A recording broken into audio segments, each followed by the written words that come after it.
लाल जा प्रेमी सभई चओ झूलेलाल।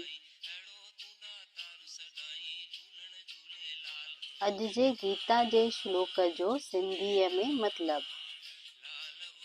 हिन श्लोक में भगवान कृष्ण अर्जुन खे ॿुधाइनि था, जॾहिं बि ज़मीन ते मज़हब जो नुक़सान ऐं अधर्म जो वधारो हूंदो, पोइ आऊं मज़हब जे तरक़ी लाइ अवतार वठंदुसि।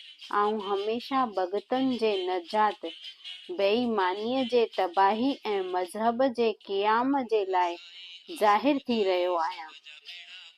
सतें सवाल जो सही जवाबु आहे ए। झूलेलाल साईं विराट रूप में दर्शन ॾेई ठकुर श्री बहरूलाल खे चयो तो बहिराणे साहिब जी महिमा वधाई आहे।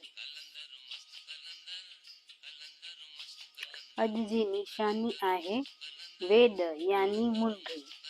अचो त वेद जे बारे में थोरो ॼाणूं। वेद झूलेलाल साईं जी 7 निशानियुनि मां हिकु आहे। जंहिं महिल छंडो हणिबो आहे तॾहिं मुंडीअ वारी आङर पहिरीं विझबी आहे।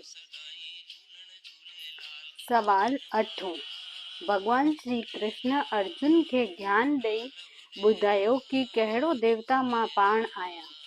ए शिव जी, बी वरुण देवता, सी ब्रह्मा जी, डी गणेश जी।